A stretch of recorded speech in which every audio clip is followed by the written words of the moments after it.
भगवान श्री कृष्ण ने हमको जो संदेश दिए, जो हमने अब तक सत्संगों में सुने कि तुम्हारा आत्मा अमर है, ये शरीर तुम बार बार बदलते हो और हर बार एक नया अपनी नई कहानी के साथ इस संसार के रंगमंच पर एक नया अभिनय करने के लिए तुम उपस्थित होते हो।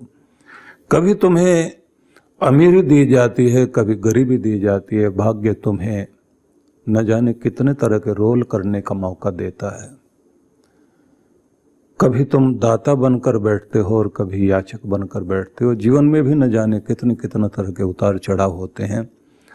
और ये भी बताया गया है कि जैसे वस्त्रों को बदल देते हो और फिर नए कपड़े पहनते हो, पुराने जीर्ण शीर्ण को उठाकर फेंक देते हो, तुम्हारी आत्मा ने भी कितने सारे कपड़े ऐसे उठा के फेंके हैं और नए पहने हैं, लेकिन जिन कपड़ों को उठाकर फेंक दिया उनकी तरफ देखा भी नहीं इस आत्मा ने। तो तुमने जितने जितने शरीर उठाकर फेंक दिए, जिनको छोड़ दिया, जिन घरों को, जिन गलियों को, जिन नगरों को, जिन स्थानों को छोड़कर आ गए, लौटकर वहां पीछे मुड़कर भी नहीं देखा, लेकिन तुम्हारे कर्मों ने तुम्हारा पीछा नहीं छोड़ा। वो तुम्हारे साथ चले आ रहे हैं, भाग्य बनकर आ रहे हैं, आंसू बनकर आ रहे हैं, मुस्कान बनकर आ रहे हैं, सुख सुविधा बनकर आ रहे हैं। तुम्हारे अपनों से जहां सुख मिलता है वही अपने दुख भी देने लग जाते हैं। जिनको कंधों पर बैठा कर तुमने संसार दिखाया और ये सोचा था कि बुढ़ापे में वो तुम्हारा सहारा बनेंगे, एक समय आता है वही सहारा छोड़कर विपरीत व्यवहार करने लग जाते हैं। संसार के इस रंगमंच पर अलग अलग रोल सबको मिल रहे हैं और आत्मा अपने सफर पर, इस यात्रा पर लगातार चला जा रहा है। 100 वर्ष की यात्रा है सभी के पास और एक रथ दिया गया है जिस पर हम सब सवार हैं। वो रथ कोई और नहीं है, मनुष्य का शरीर है और इसी को कहा गया है अष्ट चक्रा नवद्वारा देवानाम पूर अयोध्या। अष्ट चक्र वाली और 9 द्वार वाली ये एक पुरी है, एक नगरी है अयोध्या। इसे कहा गया कि ये अविजित है, इसे कोई जीत नहीं सकेगा, मार नहीं सकेगा। मतलब इसको परमात्मा ने अपने हाथों से गढ़ा है, सृजा है। तुम्हारे पास अद्भुत शक्तियां हैं, इसलिए इस अपनी देव नगरी को, इसमें अपने परमात्मा की प्राण प्रतिष्ठा करो, भगवान को इसमें आमंत्रित करो। लेकिन इसका ध्यान रखना बहुत आवश्यक है। इसलिए आज का संदेश यही है कि सुखी और खुशहाल जीवन के लिए क्या करें। तो भगवान श्री कृष्ण ने इसके संबंध में जो कुछ कहा है, आइए आज उस पर हम लोग विचार करते हैं। 6 अध्याय का यह 17वां श्लोक है जिसमें भगवान कह रहे हैं, युक्ताहार विहारस्य युक्त चेष्टस्य कर्मसु युक्त स्वप्न अवबोधस्य योगो भवति दुःखः। जिस व्यक्ति का, साधक का, परमात्मा की राह में चलने वाले व्यक्ति का आहार सम्यक है, नियमित है, संतुलित है, व्यवस्थित है और विहार, उसकी कार्यशैली वो ठीक है। युक्त चेष्टस्य कर्मसु, उसकी चेष्टाएं और उसका जो कर्म करने का तरीका है वो भी अनुशासित, नियमित, मर्यादित है। युक्त स्वप्न अवबोधस्य, जागना और सोना भी जिसका व्यवस्थित है। योगो भवति दुःखः, ऐसे व्यक्ति की योग साधना, उसकी भक्ति, उसके जीवन का रंग ढंग उसे दुखों के पार ले जाने वाला बनेगा। उसका योगाभ्यास दुख हरने वाला बनेगा।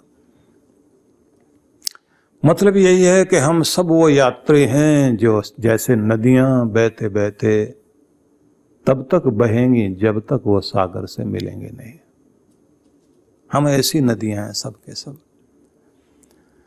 निकले हैं परमात्मा से मिलने के लिए, और बीच बीच में न जाने किस किस तरह के उतार चढ़ाव के बीच से बहती हुई नदियां, जंगल, पहाड़, पठार, रेगिस्तान, मैदानी भागों को पार करते करते ये नदी बहते हुए गंदे नाले भी इसमें गिर गए, सबको लेकर बहती बहती सागर तक पहुंची है। कर्मों के गंदे नाले भी साथ में हैं। और फिर ये संसार भी तो ऐसा है कि जिसमें आप कितना भी अच्छा कर लीजिए तो आपको अच्छा कहने वाले मिलेंगे क्या? षड्यंत्र रचने वाले मिल जाएंगे आपको, आपके किए कराए को इतना खराब बता देंगे। आप कितने भी बड़े देवता हों, लोग जो है आपके देवत्व को राक्षस बना के प्रकट कर देंगे।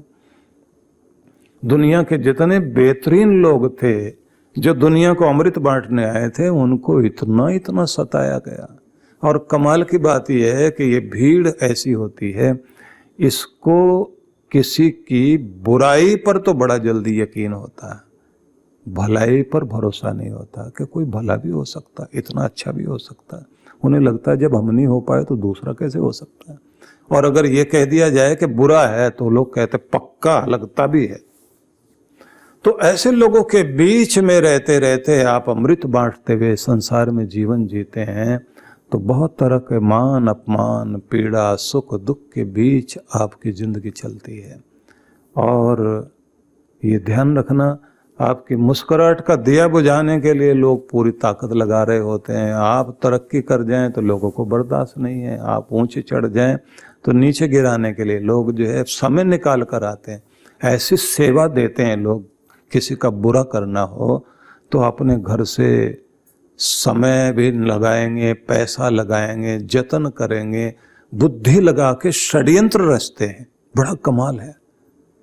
गोष्ठियां करेंगे, मीटिंगें होंगी, कैसे गिराया जाए, कैसे नीचा दिखाया जाए। और दुनिया में आए हुए भले लोग अपनी मुस्कुराहटें बांटकर, फूल बांटकर अपने परमात्मा के धाम लौट आए। और भगवान ने कहा, मेरे बच्चे, मेरे पास तेरी जगह है। ये दुनिया इसलिए तो दुखी है क्योंकि ये अमृत बांटने वालों को नहीं पहचान पाते। इनके साथ जो मीठा बोलकर जहर दे, इनको वो पसंद आ जाता है। तो ऐसे संसार में जीवन जीना है तो ये बात ध्यान रख लीजिए कि आपको कमजोर बनकर नहीं जीना चाहिए। क्योंकि नियम है कि अगर आप दिया बन के चलोगे तो हवा बुझाएगी भाई। ज्वाला बनो, प्रचंड अग्नि बनिए, हवा आएगी उसे और बढ़ाएगी। कमजोर अग्नि को हवा आकर चेक करती है, मेरे फूंक मारने से बुझता है क्या? दुनिया का भी यही रंग ढंग है। पहले लोग जो है आपकी निंदा करेंगे, उपहास करेंगे, मजाक बनाएंगे, टोंट कसेंगे, और अगर आप उसके बाद भी अपनी राह पर चलते चले गए तो फिर आपके काम में बाधा डालेंगे, योजना बनाकर आपको नीचा दिखाएंगे।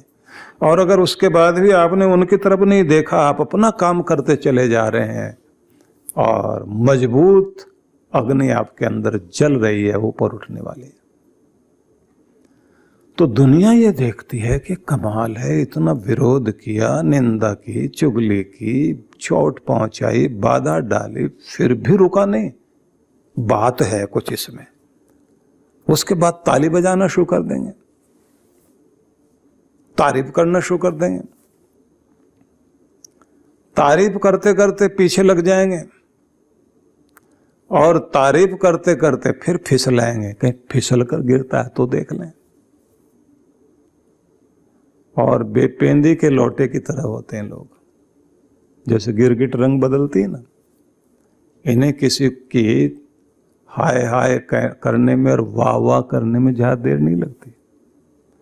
ये राम की भी जय बोल देते हैं, रावण की जय भी बोल देते हैं, इनको पता नहीं लगता ये कब कंस के साथ खड़े हो जाएं और कब कृष्ण के साथ खड़े हों। लेकिन जैसे जैसे आप चलते जाते हैं, इतिहास बनता जाता है, तब फिर ये ईर्ष्या तो जरूर रहती है, पर नकल आपकी करते हैं, ये भी कमाल की बात है। सफल आदमी से ईर्ष्या होती है और सफल आदमी की ही नकल की जाती है। और अगर ऐसे में कोई व्यक्ति सेवा करते करते चला गया, सामने नहीं पहचान पाए, लेकिन उसकी मूर्ति बहुत अच्छी बनाते हैं, स्टैचू बनाएंगे, हार चढ़ाएंगे, गाने बनाएंगे बहुत अच्छे अच्छे, वहीं ढोल की चिमटा लेकर बैठेंगे, बड़ा कीर्तन करेंगे। महाराज तो बड़े कमाल के थे, इनकी तो जो है छाया मात्र से कल्याण हो रहा है। मुर्दा पूजने की आदत है, जिंदा का अपमान करने की आदत है। लेकिन इसको ध्यान में रख लीजिए कि जिस व्यक्ति के अंदर परमात्मा की ज्योति जली हुई है वो अपना कार्य करता चला जाएगा, जितनी देर भी इस दुनिया में है। ठीक है, पहचानने वाले थोड़ी देर में पहचानेंगे, पहचानते रहें। बस आपको इतना ही ध्यान रखना कि तुम्हें दुनिया पहचाने न पहचाने, तुम्हारा परमात्मा तुम्हें पहचानता और तुम अपने भगवान को पहचानो। लेकिन जब तक इस दुनिया में हो तब तक आपको अपने आप को, अपने शरीर को भी स्वस्थ रखना, अपने मन को स्वस्थ रखना, अपनी चेष्टाओं को ठीक रखना है, अपना आहार विहार, अपना नियम, अपना सोना जागना सबको ठीक रखना ही चाहिए। 100 वर्षों की आयु लेकर इस दुनिया में आप आए हैं, इसलिए ध्यान और योग का अपना एक नियम है। ध्यान योग में चलने वाले को कहा जाता है कि जिंदगी जितनी दी है जीवन से भी ज्यादा जीवन प्राप्त करो। जितना जीवन में आनंद दिया गया है उस आनंद से भी ज्यादा आनंदित तुमने रहना है।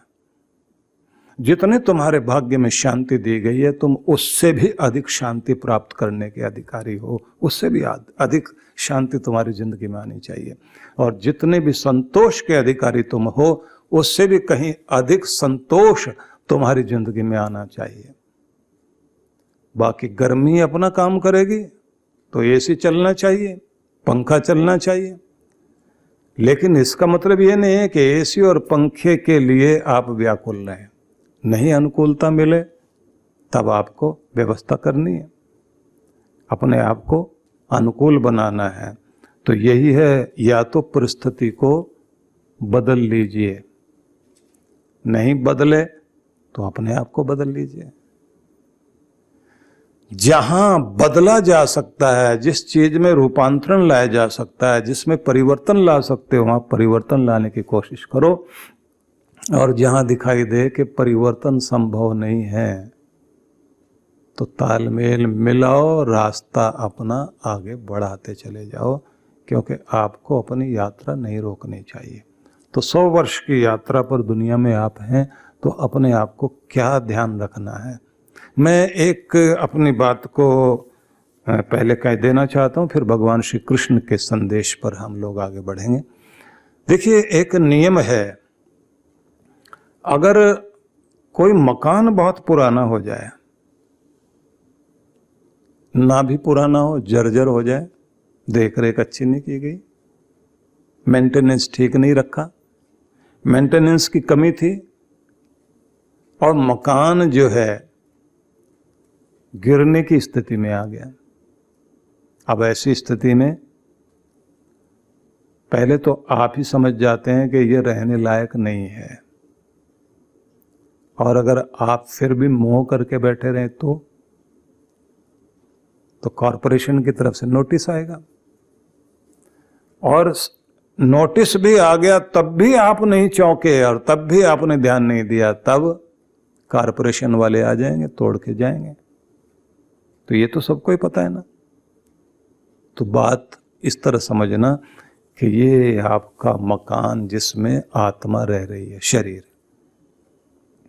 ये नया है या पुराना है, बात ये नहीं है।